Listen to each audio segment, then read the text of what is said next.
ይልቃል ባላለው የተቸሮፎም ስራ አስኪያጅ ነኝ። አደራ በዚህ አመት አዘዞ ቀበሌ 20 ሁለት ብሎክ ወይም 8 የመማሪያ ክፍሎችን እያስገነባ ይገኛል። በዚህ አመት ከምንገነባቸው ብሎኮች የመጀመሪያው አንዱ ምዕራፋችን እዚህ ላይ ደርሰናል። ይሄ ብሎክ 4 ክፍል ስታንዳርዱን የጠበቀ ነው። ግንባታው ጥራቱን የጠበቀና የተስተካከለ ግንባታ ነው። የድንጋም ያሸዋም የጠጠርም ሁሉንም ነገር አሟልተን በተሻሉ ባለሙያዎች እያስገነባን እንገኛለን። አሁን ይሄ የምታዩት 4 ክላስ ነው። ይሄ አንዱ ብሎክ ተገንብቶ ተቆፍሮ አልቋል። ሁለተኛውን ብሎካችን ጀምረናል። ቁፋሮ አልቆ ሁለተኛውን ብሎክም ግንባታ እየተገነባ ነው ያለ።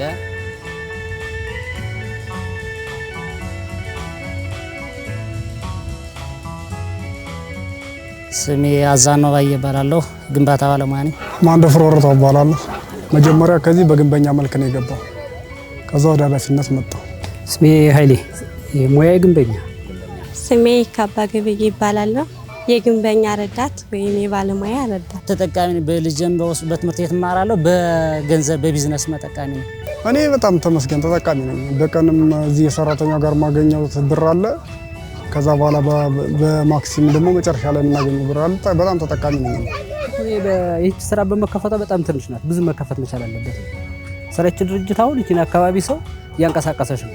በአሁኑ ሰዓት የምታዩት ስራ የለም፣ ቀዝቅዟል። ይህች ድርጅት አሁን ለትምህርት ቤቱ ራሱ ጥሩ ነገር ነው። አንደኛ ቅርበት አለው፣ ጥሩ በጣም ጥቅም አለ።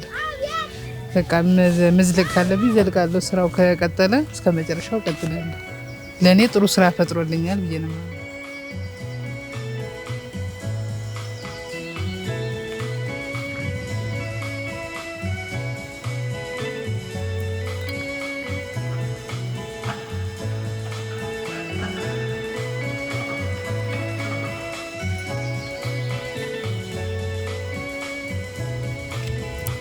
መምህር ገብሬ ይባላለሁ። የአንደኛ ክፍል መምህር ነኝ። መምህር አስማረ ታምራት ይባላለሁ። የቀበሌ አንደኛ ደረጃ ትምህርት ቤት መምህር ነኝ። መምህር ታደሰ ጎሽ ይባላለሁ። የቀበሌ 20 ትምህርት ቤት የሂሳብ መምህር ነኝ። በትምህርት ቤቱ ደግሞ ያለኝ የስራ ድርሻ ዩኒት መሪ ወይም ደግሞ ያው በምክትል ርዕሰ መምህርነት አገለግላለሁ። ስሜ አስናቆ ምትኩ ይባላለሁ። የቀበሌ 20 አንደኛ ደረጃ ትምህርት ቤት መምህር ነኝ።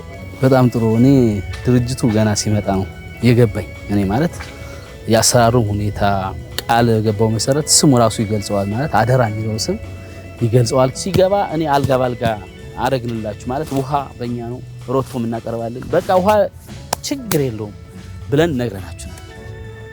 ከገባችሁ በኋላ ስራ ከጀመራችሁ በኋላ ይሄን ነገር ለማቅረብ አልቻለም። ውሃ ባለማቅረባችን ይቅርታ፣ ይሄ በቃ ዋናው ይቅርታ ነው። ስራውን ስለጀመሩ ይጨርሱታል ብለን ደግሞ ወደ ኋላ አንል። ግንባታው አሪፍ ነው፣ በጣም ጥሩ ነው። ጅምሩ እንግዲህ ፍጻሜውን ያሳምረው። በጣም ደስ የሚል ቆንጆ ጅምር ነው ያለው። የስራው ጥራት እጅግ በጣም ደስ እያለኛል። አልፎ ያጁ ማህበረሰብ እንኳን እያየ እየተረዳ ምስክርነትን ቃል እየሰጠ መሆኑን እየተረዳ ነው ያለን። በጣም ነው የደነገጥነኛ። ማለት ምን ጊዜው ተጀምሮ እንደዚህ ደረሰ፣ ግን በጥራት መሰራት ምናምን ብለን መጥተን ከጓደኞቻችን ጋር ሲቆፍሩ ሰራተኞች ጠጋ ብለን በደንብ ይቆፈር፣ ዋልካው ላይ ከተሰራ በኋላ በአጭር ጊዜ ውስጥ የመውደቅ እንትን ያጋጥመዋልና በደንብ ቆፍሩት። ያው በውሃው ትንሽ መጓደል ሊኖር ይችላል። ሌላው ግን ግንባታው ድንጋዩ ቆንጆ ድንጋይ ነው። ሰራተኛዎችም በጠዋት ገብተው ሲሰሩ ነው የምናያቸው። እኛም ደስ ብሎና እየወጣን እየገባን እናየዋለን።